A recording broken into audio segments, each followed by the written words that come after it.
Ayon sa mga prinsipyo ng Feng Shui at ang karunungan na ipinasa sa pamamagitan ng siglo, ang bawat Chinese zodiac sign ay naiimpluwensyahan ng taunang energies na naghaharing hayop. Sa 2025, ang taon ng Wood Snake ay magdadala ng isang natatanging halo ng karunungan, intuisyon at estratehikong paglago. Sa pagpasok natin sa transformative year na ito, ang ilang mga zodiac sign ay particular na maunlad sa ilalim ng mahiwagang at matalinong enerhiya ng ahas. Ang enerhiya ng ahas sa 2025. Ang taon ng ahas sa 2025 ay nailalarawan sa pamamagitan ng mga katangian tulad ng karunungan, kakayahang umangkop at puso. Hindi tulad ng mga taon ng mabilis na magpapalawak. Ang taon ng snake ay nagbibigay diin sa kinakalkula at sinukat na pagunlad.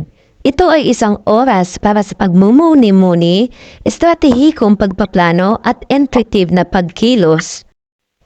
Ang kombinasyon ng elemento ng wood sa ahas ay nagpapakilala ng isang sariwang pananaw at mga pagkakataon para sa paglago sa parehong personal at profesional na mga globo.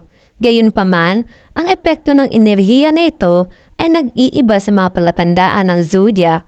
Ang ilan ay natural na ihani sa enerhiya ng ahas na nakakaranas ng dagdagan na swerte at tagumpay, habang ang iba ay maaaring kailanganin na lumapit sa taon na may pag-iingat at maingat na pagpaplano. Ang nangungunang tatlong pinakamaswerteng zodiac signs sa 2025.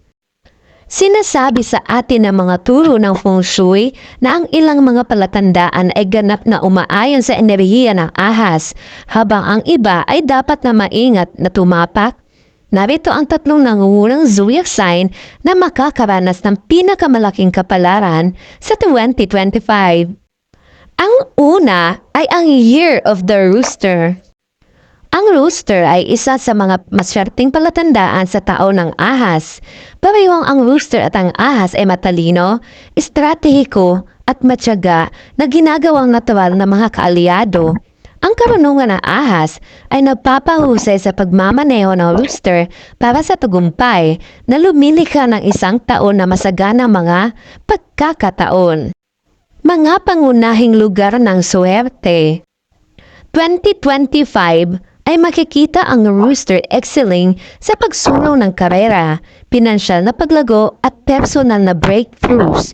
Ito ay isang mainam na taon para sa mga roosters upang itulak pasulong sa mga negosyo ventures o upang tumaas sa mga posisyon ng pamumuno.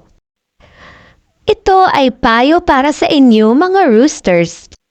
Ang mga rooster ay dapat kumuha ng bold, ngunit kinakalkula ang mga panganib. Hindi ito ang taon para mag-atubiling magtiwala sa iyong mga likas na ugali, lalo na sa mga bagay na profesional.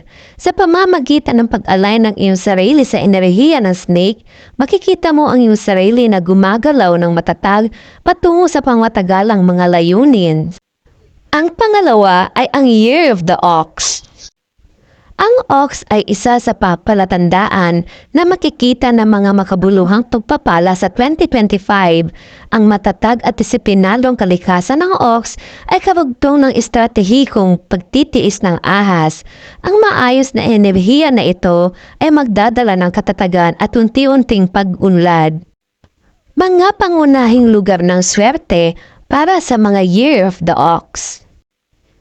Ang mga baka ay makakaranas ng swerte sa mga bagay na pinansyal, relasyon at personal na kagalingan.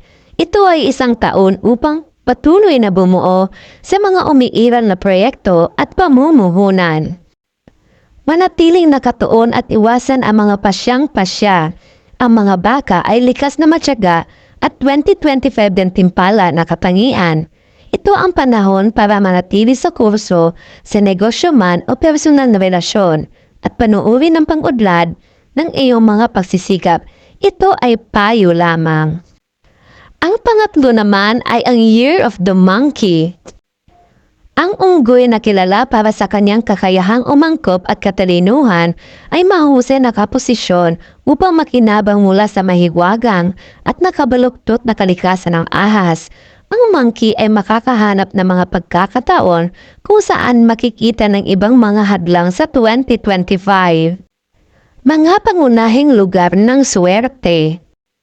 Ang mga unggoy ay nakakaranas ng tagumpay sa mga pagkakataon sa karera, mga bagong pakikipagsapalaran at kapanapanabik na mga romantikong pagunlad. Ang hindi mahuhulaan na likas na katangian ng ahas ay umaayon ng perpekto sa kakayahan ng unggoy na mag-isip ng mabilis at pivot kung kinakailangan. Ang mga unggoy ay dapat maghihanda upang agawin ang mga hindi inaasahang pagkakataon at yakapin ang pagbabago. Ang kakayahang umangkop ay susi tulad ng pagtitiwala sa iyong intuisyon. Sa taong ito ay gagantimpalaan ang katapangan at makabagong pag-iisip. Ayon ay payo lamang. Ito naman ang iba pang lucky zodiac signs sa taon ng Ahas 2025. Bukod sa rooster, ox at monkey, ilan pang zodiac signs ang makakaranas din ng paborableng kondisyon sa 2025. Ang madiskarteng at transformative energy ng snake ay makikinabang. Ang daga na ang karisma at pagiging mapagkukunan ng tulong ay makakatulong sa mga pagkakataon sa karera at networking. Ang dragon na kung saan ay makikita ang pinakahusay na potensyal na pamumuno at pag-unlad sa personal at profesional na mga layunin. Ang kabayo, tinatangkilik ang personal na paglago at tagumpay sa mga bagong venture. Ang mga palatandaang ito ay makakahanap ng kanilang sarili na nag-navigate sa taon na may natatanging mga pakinabang na ginagawang karamihan sa pakipakinabang na impluwensya ng ahas. Mga palatandaan na kailangan ng karagdagang pag-iingat sa 2025. Ayon sa mga tradisyon ng Feng Shui, hindi lahat ng mga palatandaan ay may nakakahanay ng walang kahirap-hirap sa enerhiya ng ahas. Para sa ilan, ang 2025 ay maaaring magharap ng mga hamon na nangangailangan ng mag-ingat na pag-navigate. Isa dito ang aso. Ang mga hamon sa mga personal na relasyon at katatagan ng karera ay maaaring lumitaw. Kinayuhan ni Mr. Pang ang mga aso na mag-practice ng pasensya at panatilihin ang isang nakakabaluktot na mindset. Pangalawa ang baboy. Maaaring kailanganin ng mga baboy na magbayad ng dagdag na pansin sa kanilang kalusugan at emosyonal na kagalingan dahil ang taon ay maaaring magdala ng mga panahon ng pagkaubos o stress. Ang tigre naman. Ang mga tigre ay maaaring makaranas ng mga introspective na taon. Sa halip na habulin ang panlabas na tagumpay, ang 2025 ay tumatawag para sa panloob na pagmumuni-muni at pagtuklas sa sarili. Sa pangwakas na salita, habang pumapasok tayo sa taon ng Ahas 2025, malinaw na ang ilang mga palatandaan ng zodiac ay nakahanda para sa hindi kapanipaniwala na tagumpay at kapalaran. Kung ikaw ay isang rooster na yumayakap sa paglago ng karera, isang ox na nagtatamasa ng katatagan sa pananalapi o isang monkey na nagsasaliksik ng mga bagong pagkakataon, ang karunungan ng ahas at transformative energy ay maaaring gabayan ka patungo sa isang masaganang taon.